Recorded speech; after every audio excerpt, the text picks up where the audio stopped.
All right. What's going on? Well, besides massive technical difficulties, nothing. I'm good. All right. Uh, Sean's recording on one AirPod today because we're having mic problems. yeah, there's no, that's a man's last stand. When he's down to his last AirPod, it's like, remember the Alamo is what's going on right now in my So ears. I'm out here at Marathon Ranch, my ranch. Just this angle here. This looks good, right? That looks good. And I really like how much you're trying to brand this as Marathon Ranch rather than just be like, I'm at my house, my ranch house. So if people like this, they can go to marathonranch.com. It's not set up now, but I'll do it. If you go to Marathon Ranch, it'll auto direct to the Airbnb listing. I got my first guest. They left the other day. Did you like spruce it up for them and like kind of give them the 5-star treatment? I didn't, but someone did. Yeah. Oh, okay. All right. Well, that should be good. Do you want to? Can I get into a story that interests me a ton, and I think you might know more information about it than is public, but maybe not. Okay, go for it.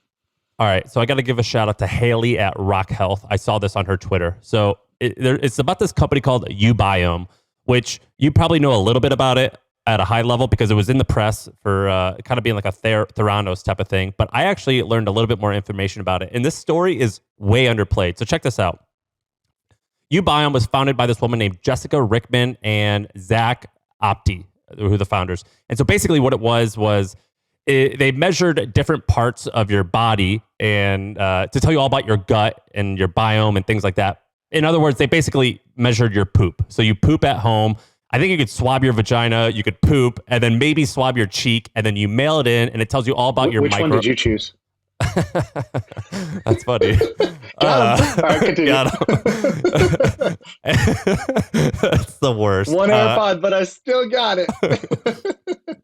So anyway, you could swab whatever you wanted, and you mail it in, and it tells you all about your biome, which I'm not sure what that tells you, but it's supposed to be really important. And so when they kick things off, they did a crowdfunding campaign. They raised $300,000. They also were backed by YC, which is a big deal. And then they raised over $100 million from a bunch of people, including Andreessen Horowitz. So tier one investors. This woman who started it, Jessica, she's this young woman in the tech space, in the tech medical space, and she's under 30. So she wins Forbes 30 under 30. You see her all over conferences. If you Google her name, some of the first pictures, of course, you're going to see her on the TED stage, speaking at conferences, whatever. But once they get once they start getting a little bit popular, people start saying like, is this really right? And so the first thing is a lot of people in the space, the experts, they say something like, the way they're tracking and storing your data, it's a pretty big deal that we know all about your gut health. There's a lot of like identifying information there, and the way you're storing that's not really good. Second of all, we've been trying to crack this whole thing where you can just swab your cheek or your poop or whatever and mail it in and get all these results. We've been trying to do that, and it's really challenging. And I don't know how you guys are doing it. And then about 2 years after they started, I think they started the company in like 2016-ish, 2015, but 2017 is when they got all this press. Around 2017, this article comes out. Turns out she completely lied about her age. So Jessica, if you scroll down, Sean, in the document, I have her picture that she actually had it in Forbes. What does she look like to you? I would have said like mid-30s. If I look at this picture. 33, 34, 35, something like that. In that picture, she's like 42.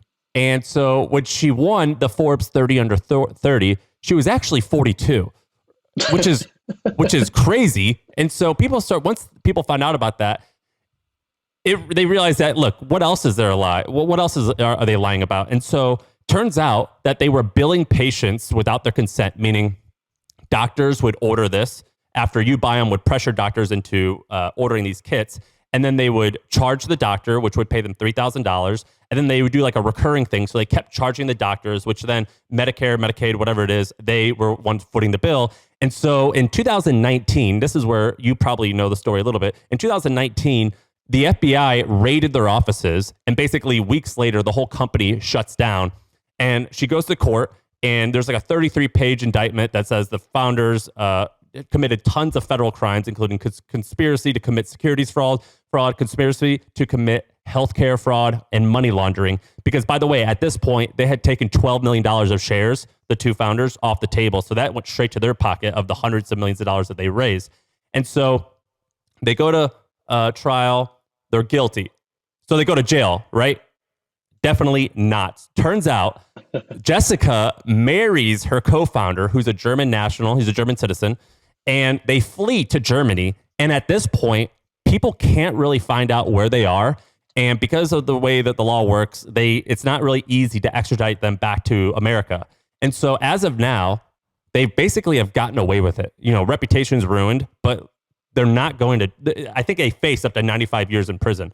And they've totally gotten away with it. And this story, until I saw this tweet, I remembered it, but it's totally been downplayed. And this woman and her partner they totally have gotten away with it so far.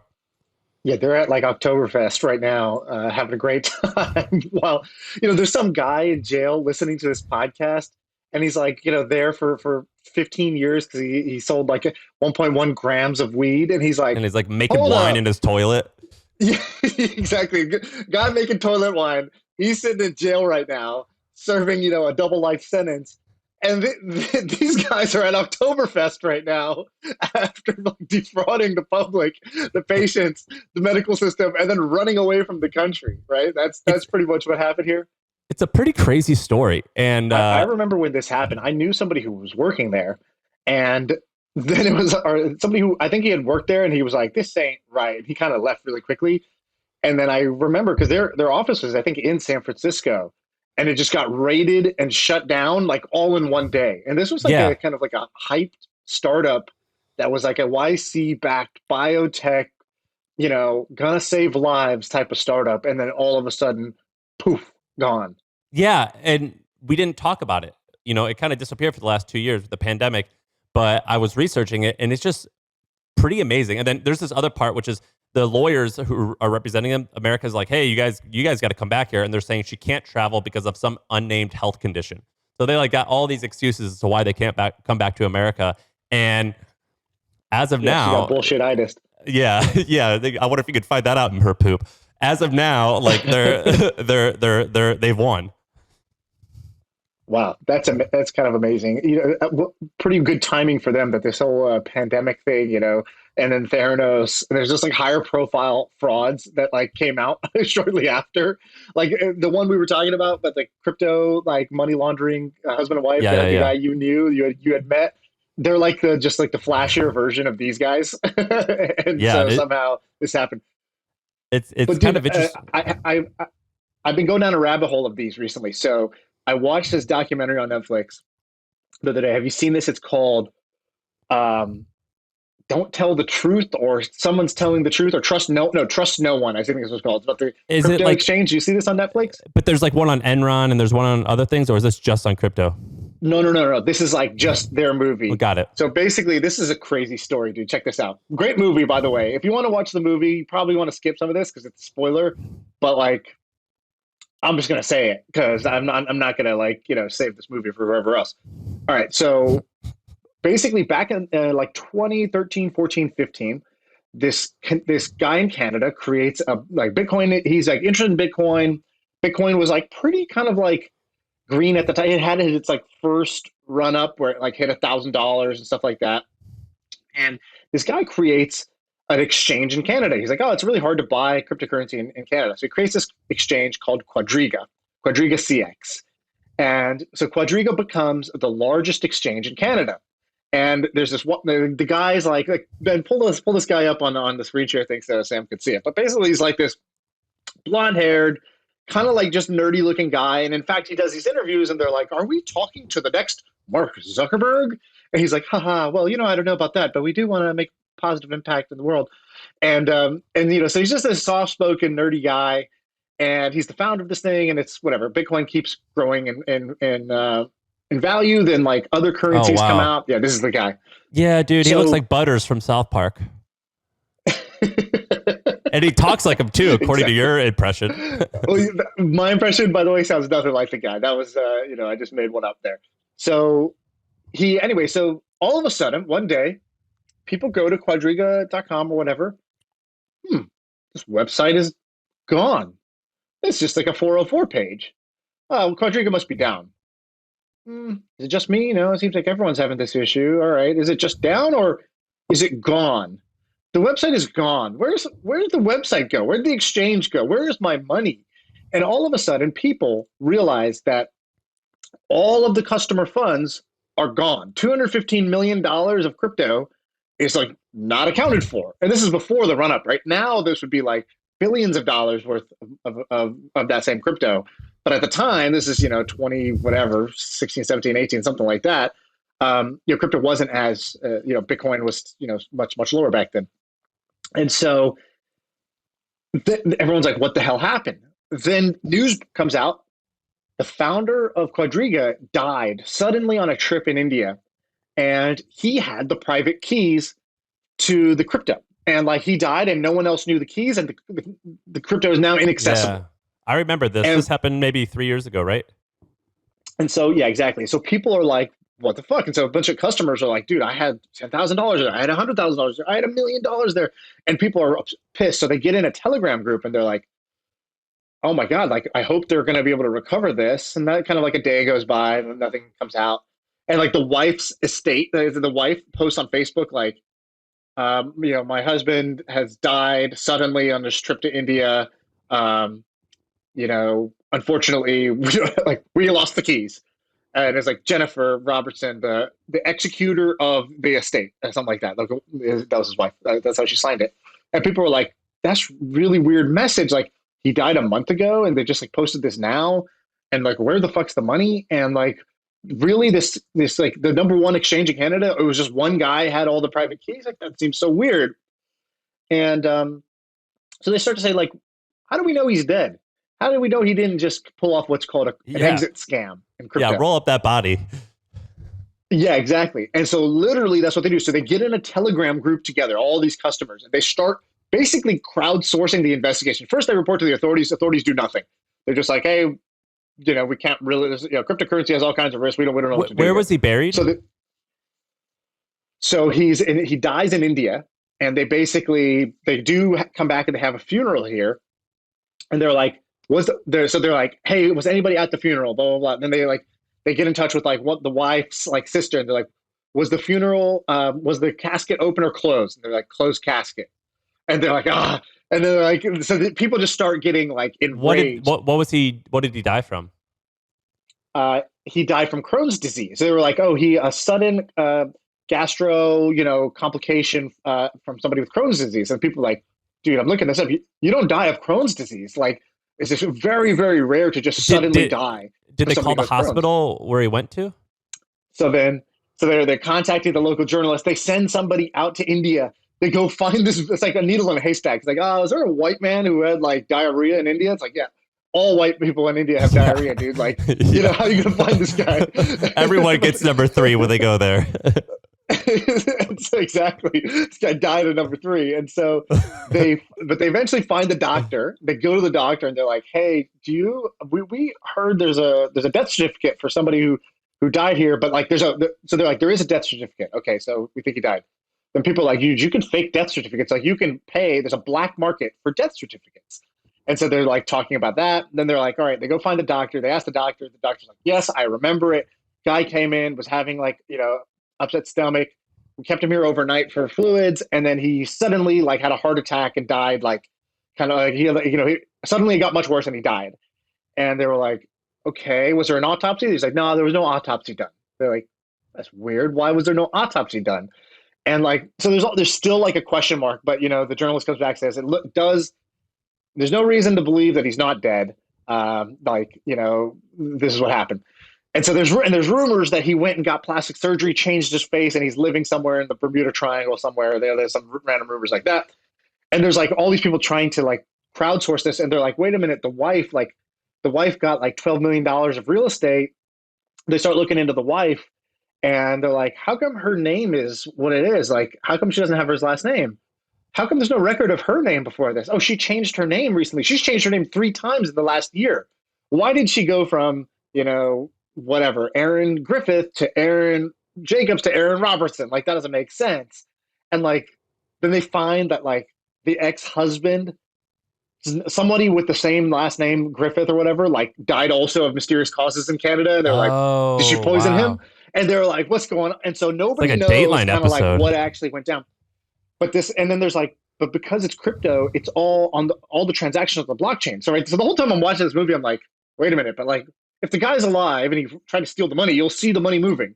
If the money's moving, somebody has the keys. And like, what ended up happening was actually that the guy.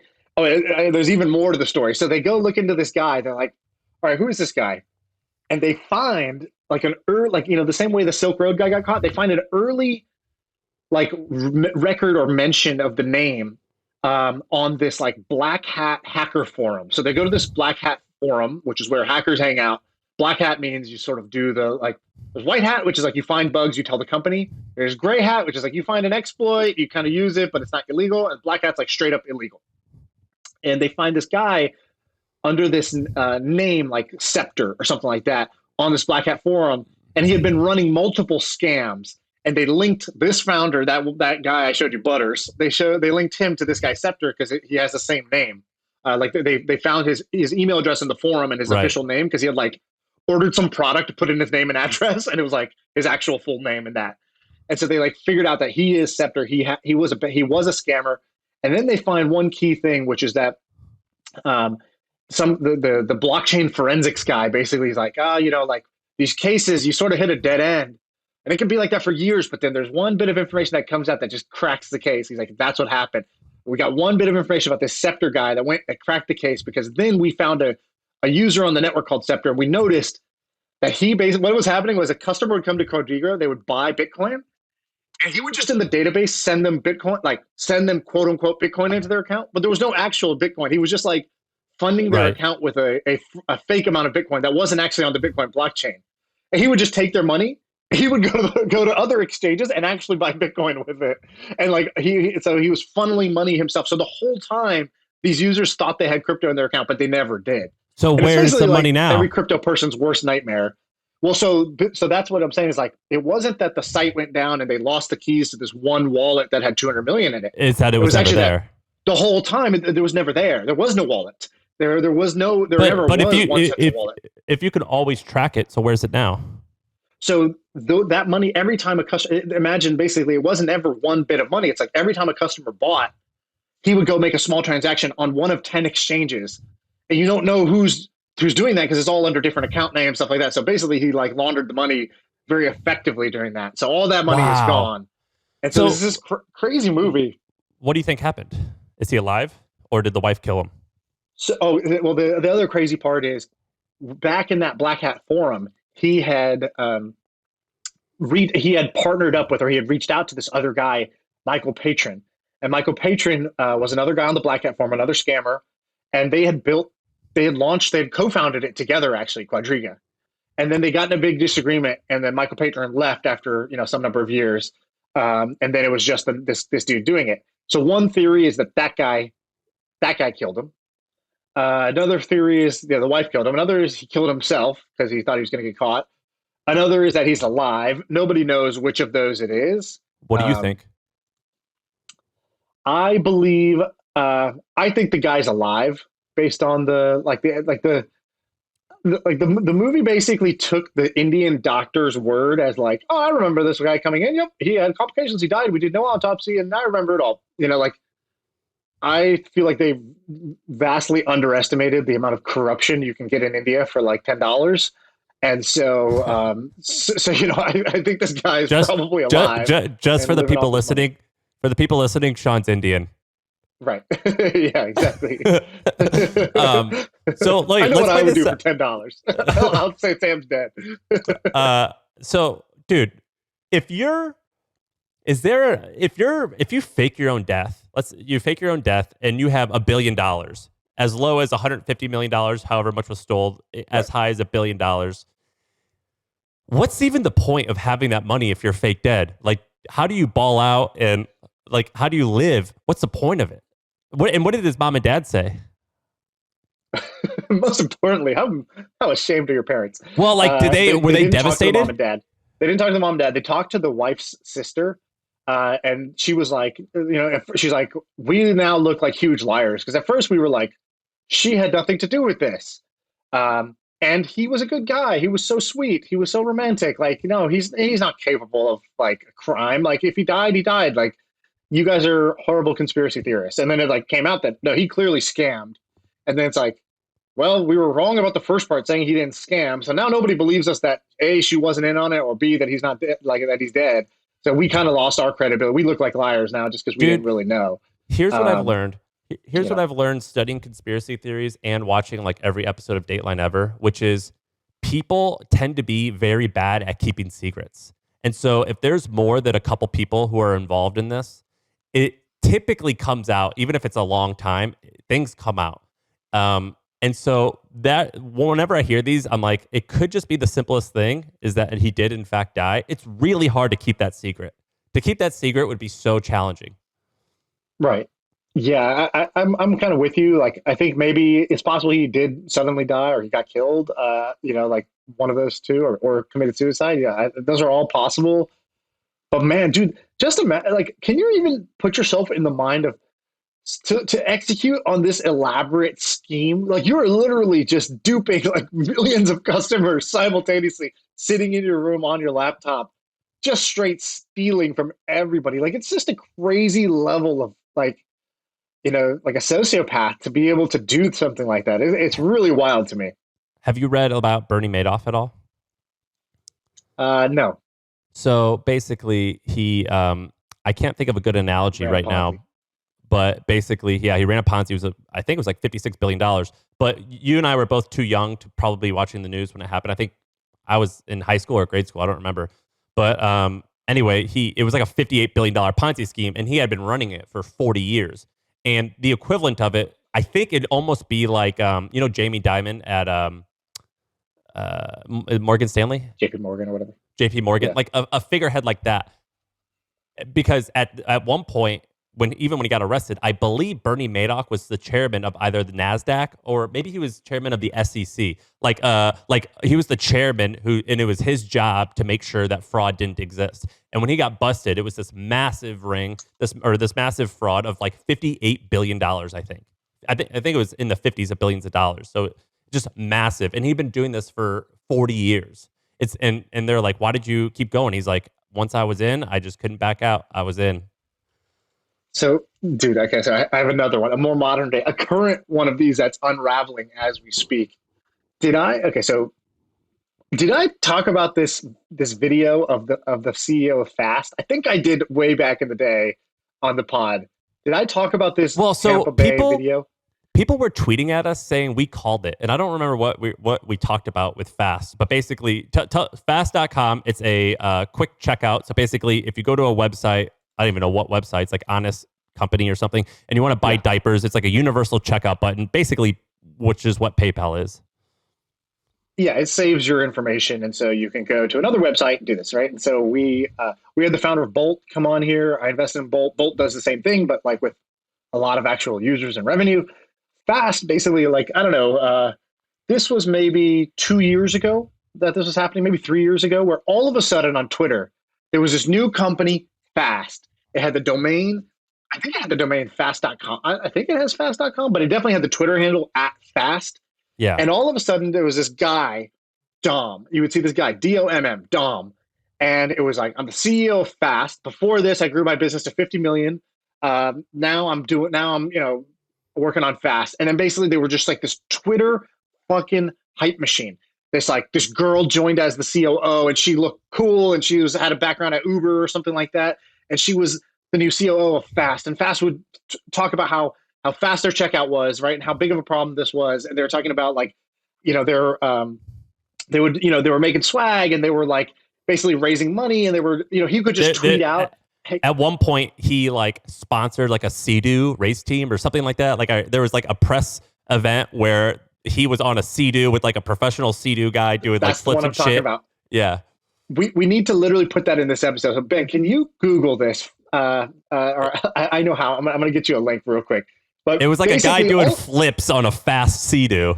The greatest promo ever. What is this ever. word you're saying, by the way? I've never heard this. A Sea-Doo, like a jet ski. Right? Like, I think it's like Kleenex. It's the brand, but a lot of people Okay, call gotcha. Okay, so Ben, go to this link, and we need to watch this video together in a second here. But let me just set up the rest of the context. So Fast goes and Fast starts raising money, and they raised. Let me just pull it up.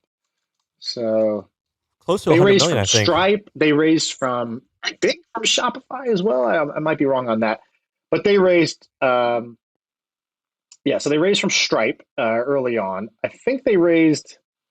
This says Crunchbase says almost of over $100 million. Right, so they raised $100 million Series B. They had a $20 million Series A, and so and so this was, Fast was like a darling. In fact, I met this guy from India, this Indian engineer, and he goes, he had worked at, like, I don't know, Stripe, and now he was working at Fast, and I was like, oh, like, you want to be an entrepreneur someday? He's like, yeah, I'm just right now. I'm just collecting my stamps on my passport. He goes, in India, he's like, in India, if they see that you worked at Stripe and you worked at Fast and you worked at, like, name one up Pinterest, one other, like, one name Mega. company that they've heard of, like, oh, you must be, like, super smart. That's Harvard, IIT. That's like Oh my a pedigree God. right there.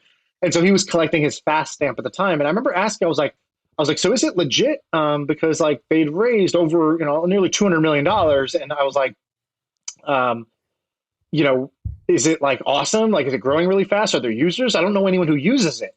And he's like, no, there's no users yet. And the CEO kept the red flag number, I'd say red flag number 2 was probably, like, the CEO kept tweeting out these, like, like a screenshot of a technical scale test that they were doing. It was like, we can handle, 400 billion payments per second right now. It's like, we can handle this many transactions. We got to go back to the lab, though, and keep scaling up, getting ready for the big Fast launch.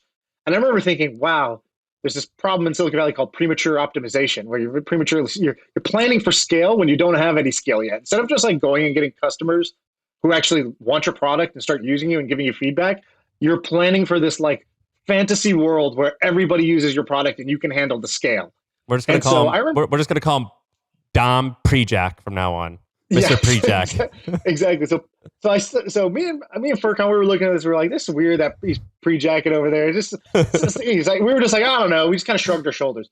And at the beginning, like, when it first came out, I was like, well, honestly, the idea is a good idea. Like, a single universal one-click checkout will help the whole world of e-commerce, like, go forward. It makes the customer's life more convenient. It makes websites make more money. Like, the idea makes sense, which is why Shopify has Shop Pay, and that's why, Bolt is worth billions of dollars now. Like, the idea is a good idea, and Fast is a great brand name. And it seemed like that on paper, this guy was great because he was super high energy. He was building the brand, and he said his last company was, like, he had something in his bio about 50 million. So anyways, it all started to unwind more recently when 2 things happened.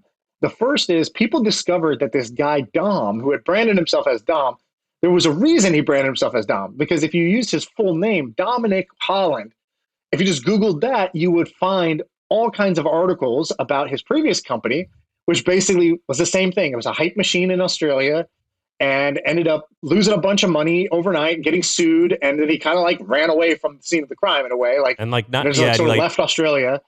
And he didn't pay people back. And it was, I think it was a gray hat for sure, potentially even illegal shit. Yeah, there's like a $15 million dispute. The government was like, hey, we're owed something, blah, blah, blah. And the same thing had a great domain, toe.co. And so it's like, this guy's like, good on the branding and the hype side, saying he came out saying we're Uber for basically, like, towing. And so he had the story, he had his brand, toe.co. And then, they basically left with a $15 million legal dispute between him and the state government over who's supposed to pay for, something that's going on, right? So the company goes under. So his story was like, oh, I built a successful company. And I remember, because I tried to get him on the podcast.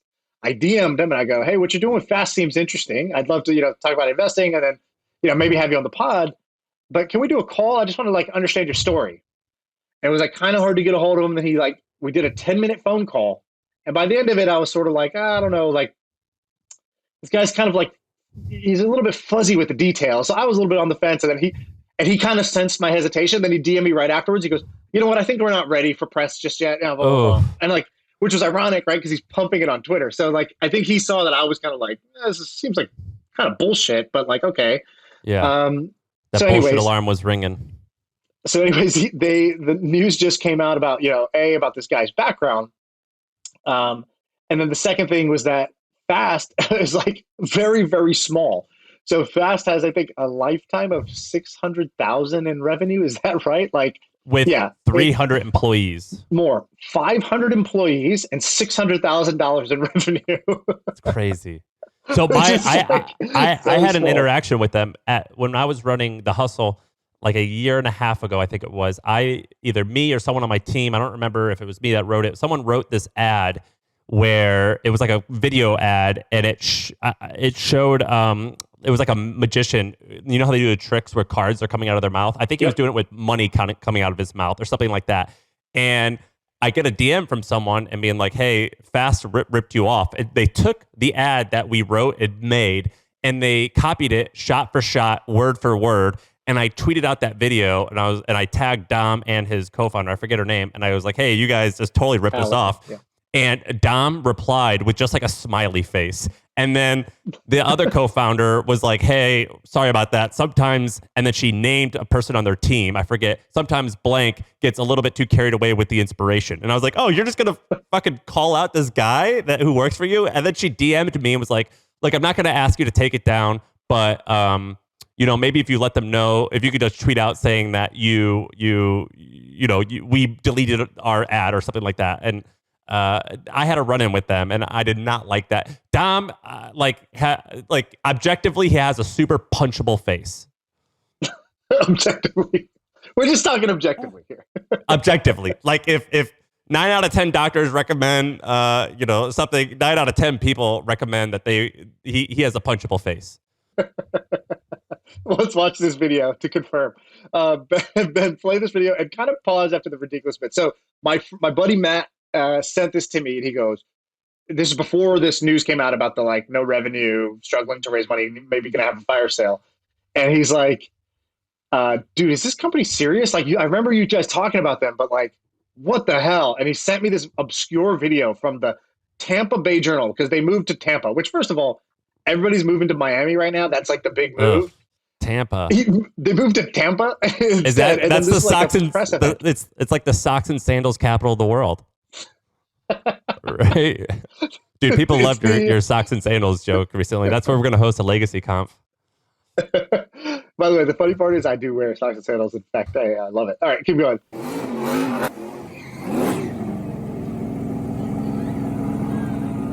All right, so it's a little too choppy here. That's all right. Pause it for a second. God. I didn't describe what's happening. Getting out of the car. He crawled out of the window like a fetus leaving the womb. So the mayor or somebody's like, "Fast is on a rocket ship trajectory." And what is this, by the way? Is this a race car pickup truck? I think they call it stock trucks. Basically, it's a NASCAR, basically.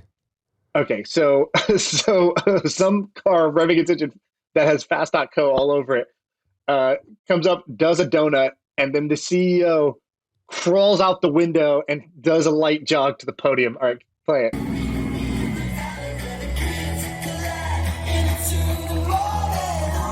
My God. Some guy puts a peach blazer on him.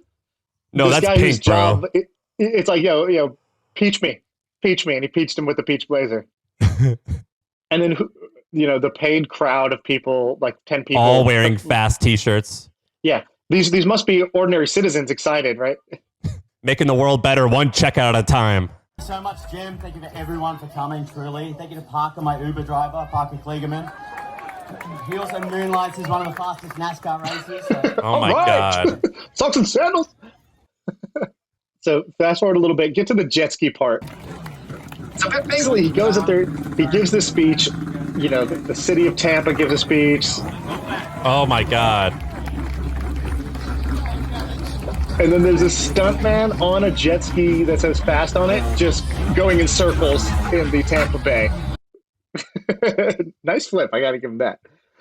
So this event happens, and this is just another thing where it's like, the more parades you throw before you have customers, like the bigger red flag you're throwing up into the universe. And so, this is ridiculous. This thing's about to blow. The news has already started to leak. We called it, many months ago when we talked about this, and it looks like it's going down soon. Yeah, this had red flags all over it, man. It is pretty ridiculous. This is crazy. What is he? What's he saying now? Has he said anything, or what are the employees saying? Not saying anything. There's nothing on Twitter about it from him that I saw. So it's kind of his last tweet was like, "Oh, they don't like this. Here's this new customer that launched with us." That's crazy. We'll see. I'm so excited to see how this ends, man. It is.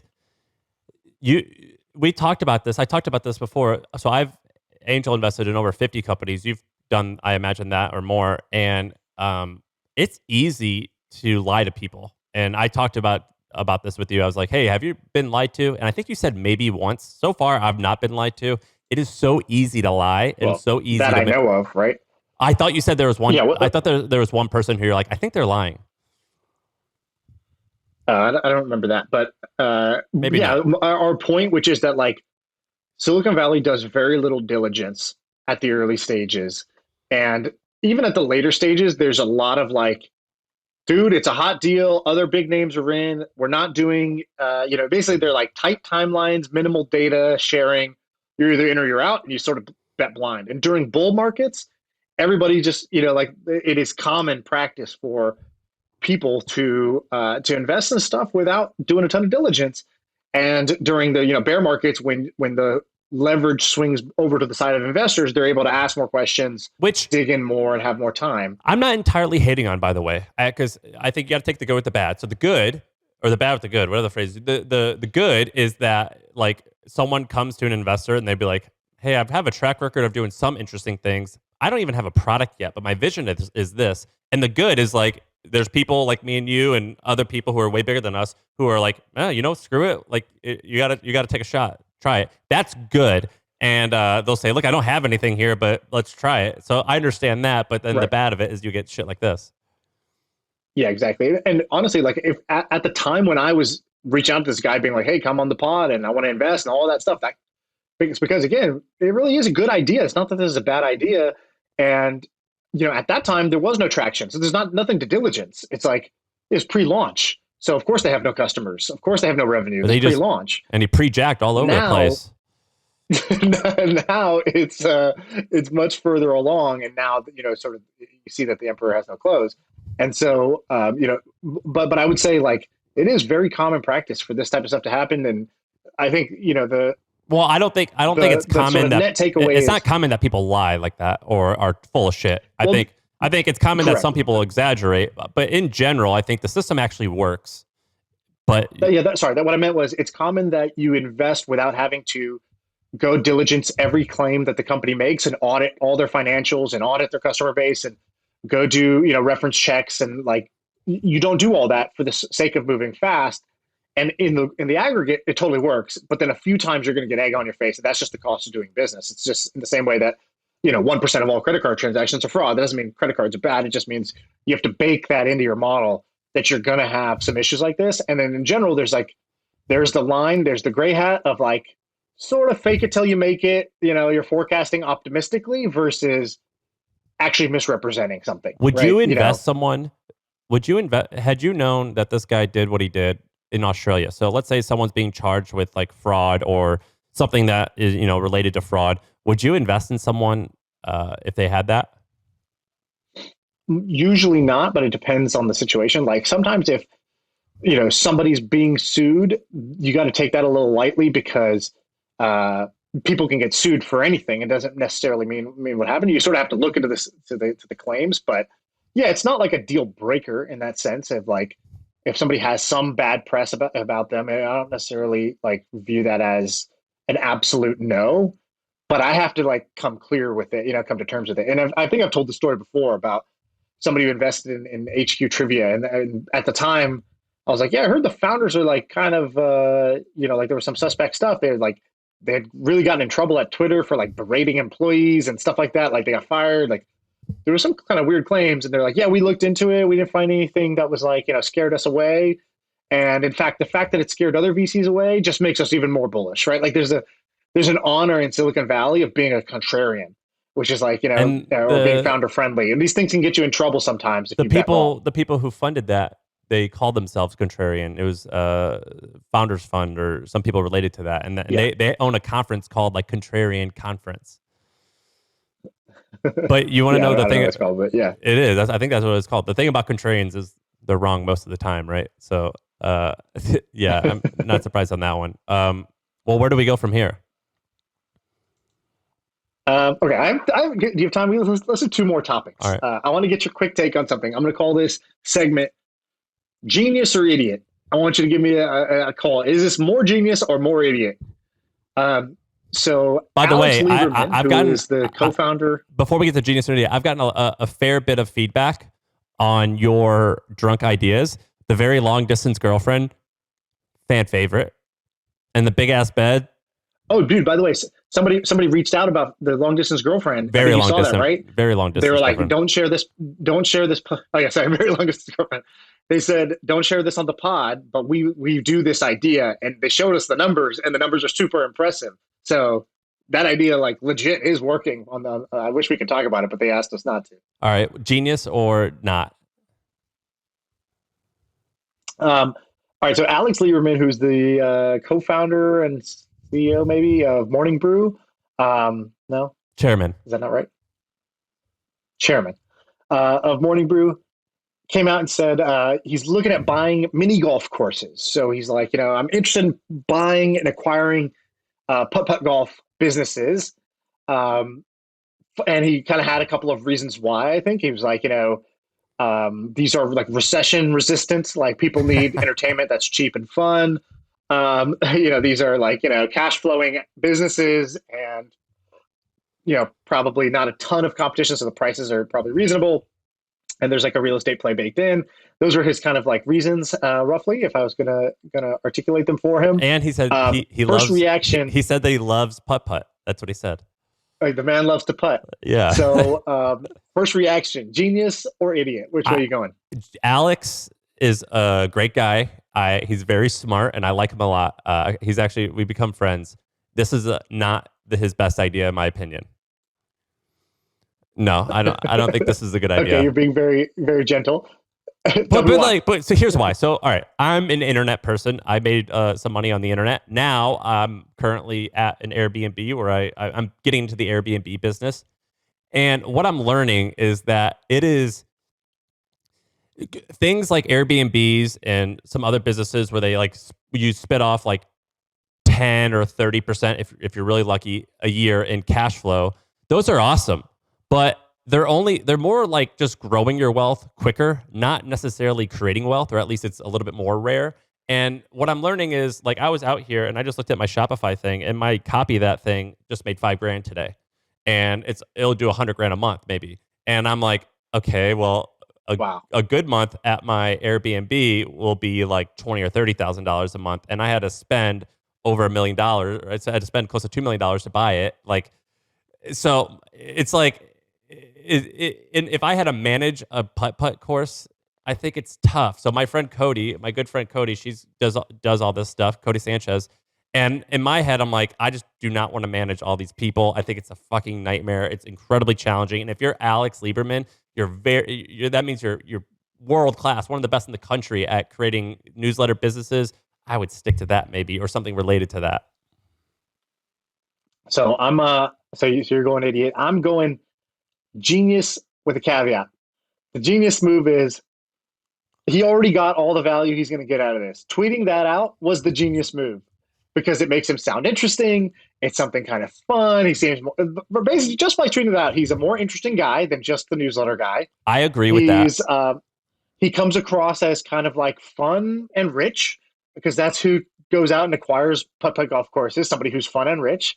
And he has currently no more work to do besides typing the tweet out.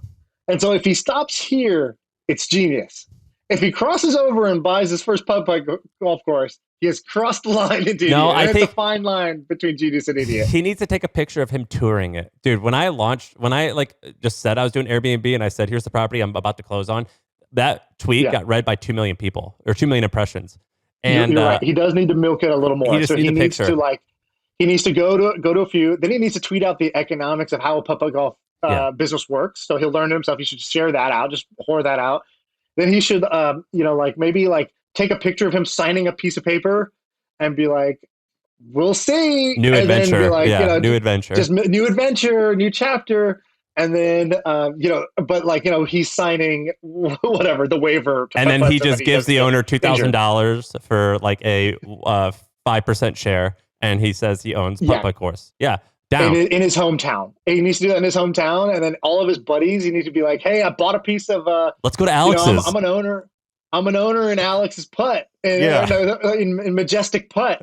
We're thinking about changing it to Alex's Majestic Putt, but like for now, I just want to keep that hometown vibe. They're like, you guys want to go do 0.5%? We got to go do the back nine at Alex's. You guys want to go? You coming with? I have the keys. We can go tonight. Yeah, we can I know go the tonight owner. if you want. At night, we can go. Yes. I love this. That's the true genius move. What's the next one? All right. So the next one here, Elon buys 9% of Twitter shares. I don't know if you saw that this morning. Baller. Genius or idiot? Oh, he's going baller. He broke the scale. He's going baller. Tell me why. I'm not even an Elon fan. I don't like him for. I think some of his like jokes about like 42069 and telling a politician their head looks like a penis. I think I'm not on board with that. I think that's silly. I've also because A, it's not even funny, and B, when have like people's pensions invested in your company and you're like doing dumb shit like saying funding secured at 420, not a fan of that. But this move is awesome. I think what's the point of having it if you don't flex? There's no point in having FU money if you don't say FU once in a while. I think this is an awesome move. He's now the largest shareholder, so he spent $3 billion. Is that right? $2 or $3 billion. Yeah, something like that. Maybe nothing 4. For him. Nothing. Yeah, nothing for him. And he bought into Twitter. The stock is up 30% or 20% today. So he's already made a lot. He's made a lot of it. And I think it's amazing. I think that he's all about this free speech guy. I actually think this is an amazing move. I'm very excited for it. What do you think? I think Twitter's been undervalued, by the way, for a long time. I think it's genius as well. I agree with everything you just said. First of all, I also think that Elon's kind of cheesy and cringy when it comes to like personality. And I think he's obviously absolutely dope when it comes to his business and like, like changing the world stuff. So, I think his sort of 420 joke and like, 69 jokes, it's sort of like, it's kind of like if a normal person said that, they would not be funny. Yeah. So it's only funny because you're rich and you're in business. So it's kind of like being like a hot podcaster. Yeah, it's right. Like, you're not actually hot. You're a hot podcaster. So it's kind of like. That sounds like a conversation you just had with someone. Did someone were you acting like hot shit? Like, well, Shaan, like, yeah, you're a good looking podcaster. Yeah, you've got a great voice. Podcaster. You're one of the best looking podcasters. It's like, oh, good. You've got amazing hair for a tech person. I'm the smartest person at Crate and Barrel. Yeah. Fantastic. What do I care? So basically, I think he's cringing in some of those ways, but I think this is a baller move. This is sort of like when Bezos bought like the Washington Post or whatever, and like, whoever, Benioff bought Time magazine. And WashPo is even better now than it was. Who really wants to own an actual physical newspaper? Like, this is actually better. Like, just buy Twitter. Twitter is the newspaper of the world.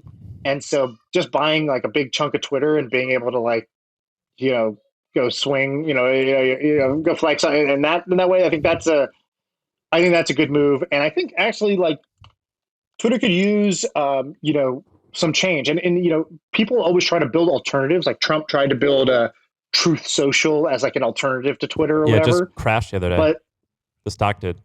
Yeah, but a better move is just to buy Twitter and like, if you're ultra rich, buy Twitter and institute the changes you want there because all the people are already on it, right? How much? So I think it's a pretty baller move. How much stock do you have to own in order to have your opinion be heard? If you own 10%, I think there's like some legal stuff around 10%, right? I don't know exactly what it is, but I think there's like, it depends how much. It's like he owns X% of the float, but I think you need to own the voting shares, which is like you may not own the same percent of voting shares as you do total shares. And the second thing is, I think basically what you do is you become sort of an activist investor, which basically says you get on the board or you sort of lobby the board to make a CEO change. And the CEO that gets installed is a CEO that like kind of carries out the agenda that you have in mind. Otherwise, they're also going to get fired by the activist investor. So I think that's the general idea. I don't think he's going to play it exactly like that. I think he's just going to be very vocal about what he thinks they should do, which is a lot around basically freedom of speech and like the algorithm being either open sourced or choose your own algorithm, so that you don't have to listen to Twitter's filter. You can choose your own filter, or you can know how the filter works at the very minimum. Dude, I'm on board with this. I think this is great. So I think that's what he's trying to do. On board, genius. And by the way, I think this is the only other stock he owns.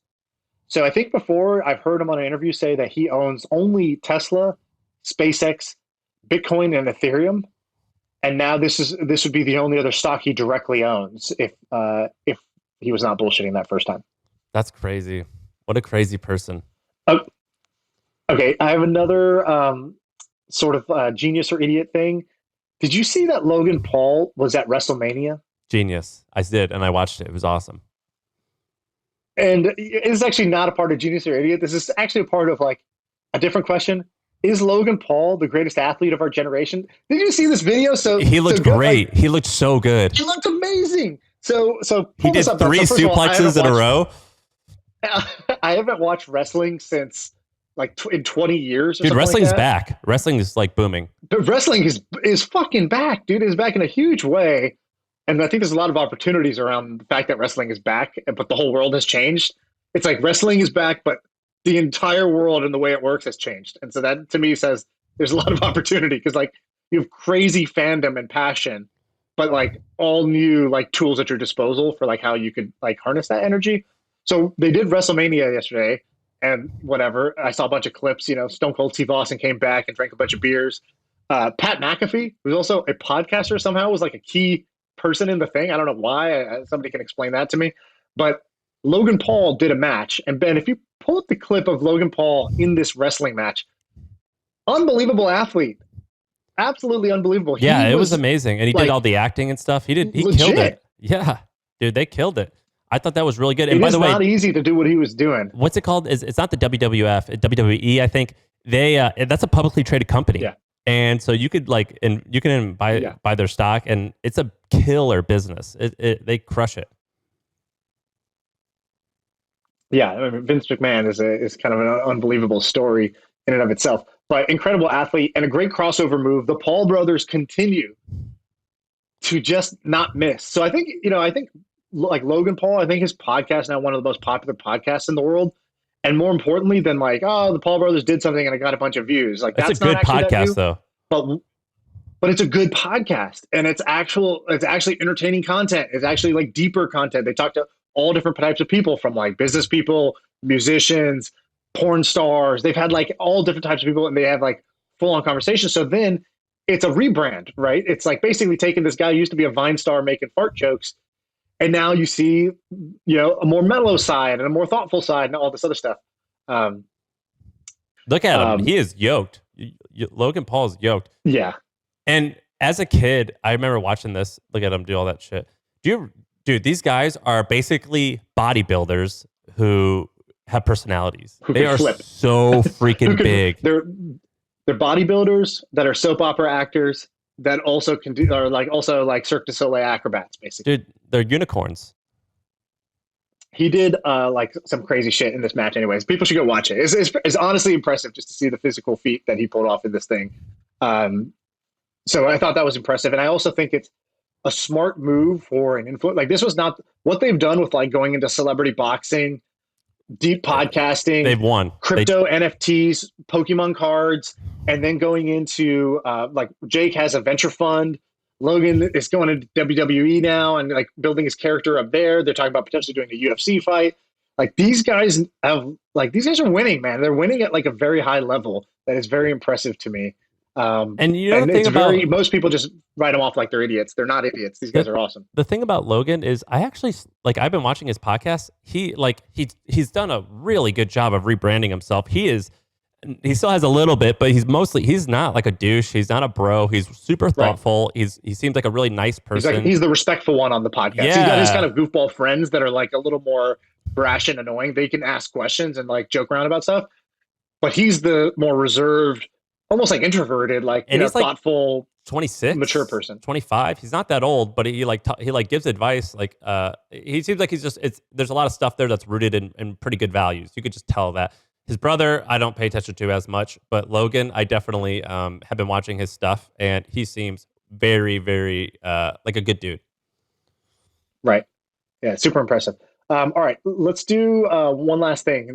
I have this little life advice tip, which is I believe that everybody needs to have a treat yourself budget. And what is a treat yourself budget? Okay, so basically this is part of the overall skill of learning how to spend money. And your friend Making money Jason is a did it skill. wonderfully. Spending money is a skill, and here's like my story around this. So my dad was great at, good at making money, right? He came into the country, I think, with like, I don't know, $91, and that was like all he had as his like starting point, and like he ended up making millions of dollars in his lifetime. And he learned how to make it, but he never learned how to spend it. If I go, to a coffee shop with my dad's first thought is like, this is mostly water, and like I can make this at home, and like they're just charging you for the brand and the cup, and he's like talking himself out of a $3 cup of coffee when he actually wants a coffee. And so, like if there was a free coffee, he'd walk 2 miles to go get it. And so, he wants the coffee, but he doesn't know how to spend. And so spending, I've learned, is actually a skill. And so I think one way you can get better at the skill, like anything else, is to practice. So how do you practice spending? Well, I have this idea of a treat yourself budget. So at my last startup, we created a bonus program at Bebo. And basically, I don't remember what it was exactly. I think it was like $1,000 a month at the was like the low end. And then basically, as the company grew, I would multiply the bonus pool. So like when our user base doubled, the bonus pool doubled as well. And so we would give out this bonus. And the only strings attached with the bonus is you have to spend it on something interesting that you weren't otherwise going to buy yourself anyways. So you can't just pay rent, groceries, your student debt. Can't do it. Sorry. You got to buy something you weren't otherwise going to do it, and then you got to come tell the story after you buy it. And so Jason was the first winner of the thing. Couldn't have been a better guy to win it. And he was like trying to debate what to do. And I told him, I said, he was like, well, what's something you spent like $1,000 on that like punched above its weight? And I told him, I go, when I first got named CEO of the company, I was like, okay, I'm making more money, and I'm, like, how do I like mark this new chapter? And I was like, I'm no longer like a college kid anymore, but I still dress like a college kid. So I had hired a personal stylist. I went on Craigslist. I said, hey, I want somebody to come to my house, take away all the clothes that suck, and buy me new clothes that look awesome. And I said, send pictures of like what you think awesome style look. What's like the statute of limitations on that? Because it doesn't look like you are following through on that anymore. This was a decade ago. So this lasted, I think, 2 years. Did she buy you cut off? Was she like, all right, you're a cut off t-shirt type of guy in Jordan shorts. Let's go over to Foot Locker. I think we'll make you look nice. Dude, I gotta say, it was insane. I put that up on Craigslist. I woke up the next morning, I had 81 replies in my inbox. And I was like, wow, and it was like half people who were like, oh, I work in retail, or I'm a stylist or something. And half of it was like, dude, I wish my guy friends would let me do this. I'm just like a girl who's like, I know how guys should dress better, and guys dress horrible, and I wish my friends would let me do this. But it sounds like you're going to let me do this. Like, I'll do it. But I ended up picking this like really hot Russian model to do it. And it was awesome. And she had a great sense of style. She came to my house. She went into my closet and she just took everything out and was like, do you have garbage bags at the house? Oh my God. Oh yeah. Let me just go get them. And I was like, but that one's my high school jersey. She's like, yeah, it looks like a high school jersey. Like we're gonna throw it away for that exact reason. She's like, did you wear this to prom? And I was like, yeah, that's my good shirt. She's like, this shirt sucks. So basically go ahead. So we did this at the Hustle. So check this out, and then I want to hear what Jason did. So basically, we did the same thing. Every month we would have it was like $1,000, and one person can vote how the group will spend it. Like we'll all do something together. Maybe it was more than 1,000. I don't remember. One time when we had, I think 12 employees, our office was down the street from Costco.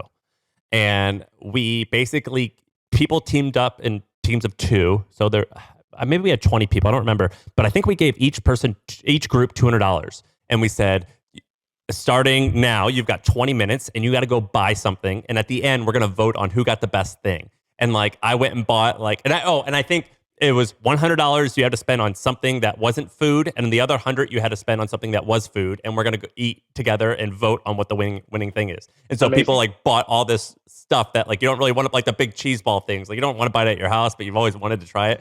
Right. And it was the most fun team building activity we've ever had. It was awesome. That is genius.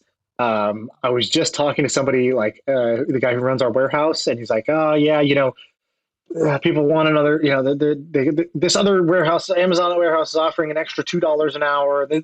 These guys are complaining that it's cold inside, and I feel like it's hard to hire people because people don't want to work anymore." And I was like, "Dude, I get it, but you got to be creative about how to make this fun for people." And you got to figure out how to take this many dollars and make it feel like $1 trillion of budget for you. And the thing you just described cost you probably like $1,000 or $1,200, but like you're still talking about it like 10 years later. It was amazing. It was I bet so you every fun. single person in your company remembers it. It was super fun, great team bonding. Probably liked some of the stuff that you got, and like. And then it's just such a simple way to like go further. It morphed into eating contests somehow. So every month we would have an eating contest. And we had one lady who worked for us who ate, I swear to God, 12 Krispy Kreme donuts in 7 minutes, and then went to the bathroom and like just annihilated it. And she had to go home because she was sick. So it wasn't the most productive, but people loved it. And then the last thing that we would do is we would do taste tests. So for example, we would buy every single bottle of water that this nice grocery store near our office had, and you had to see who can guess which bottle of water is which. We had another guy that he would win $100 if he could guess the difference in all the grapes, because he was like, "Oh, I could tell the difference in all the grapes." I'm like, "I don't know, man. I don't think you can." We did the same thing with and then we did the like same a thing blind with taste test. Yeah, like which grape is this? And then we did the same thing with apples. So they had to guess which apple it was, and if you got it right, you'd get $100, and stuff like that was the most fun. Yeah, see, Sam, this is why you need to be teaching business school instead of whatever professors teach in business school, because it's the stuff like this that actually matters to people, actually makes the work environment more fun, and they don't teach you this in school. So I'm with you, dude. These there's like cheap ways where it's not about the money, it's about the creativity and the fun and the kind of like the humor of it that makes it hit. There's this book called Man's Search for Meaning. Have you read it? It's like really sad. I've read a bit part of it. It's like you've read the cover? Yeah. It's like way deeper than the shit that we're talking about. But basically it's about like a Jewish guy who was a psychiatrist or something. And he went into a concentration camp for 4 years. And so it's kind of interesting because he's like, "Oh, I'm my own experiment." And what he said was that the people who survived best, or the people who died, would basically say, "We're going to get released on Christmas. I think we're going to get released on Christmas." And then Christmas would come and pass, and they would get all depressed and bummed, and they wouldn't have anything to look forward to, and they would die. Just something like, just get worn down. And then the other people who are like, "I'm getting out of this, and when I get out of this, I'm going to become a doctor so I can make sure that no one's harmed like this again. Or I'm going to get out of this so I can see my loved ones. I'm going to get out of this so I can become I can tell the world about this and write about it."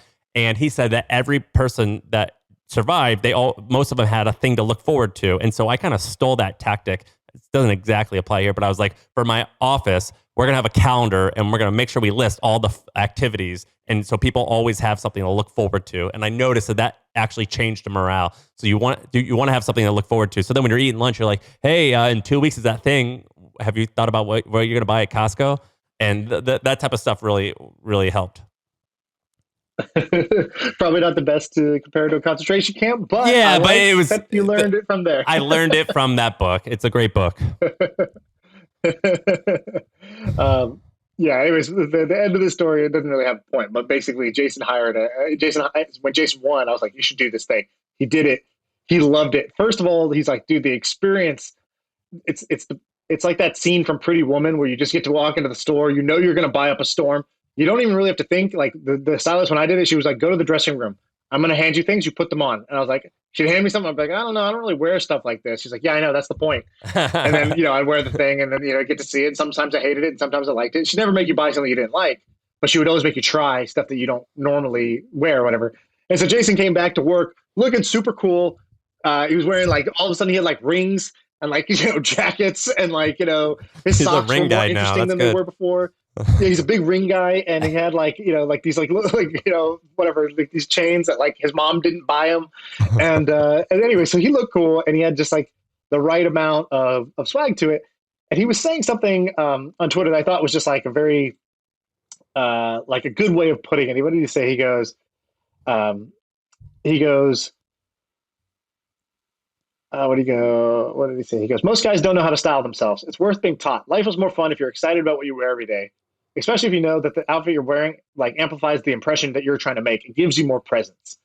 And like most people don't like to say this stuff out loud, but that's part of Jason's superpower. He's like completely unashamed of the things he feels and says. And so he was able to like articulate it well. So anyways, if somebody's listening to this and you have the budget, something I highly recommend doing. You will feel different, and it's a good experience to go give yourself. It's a great way to treat yourself. But even if you don't do that, create a treat yourself budget. Create like, it doesn't matter if it's $100, $1,000, or $10,000. Start with even like $100 and be like, all right, I'm gonna go spend $100 on something that I wouldn't otherwise have done for myself. I didn't need, but will give me some new experience. It'll take me in some different direction, even a slightly different direction in life. It can make a big difference. That guy's name is Jason Hitchcock. He's a good follow on Twitter because he's living his best life right now. He's having a good time. Yep. All right. That's all I had for today. All right. That's the episode.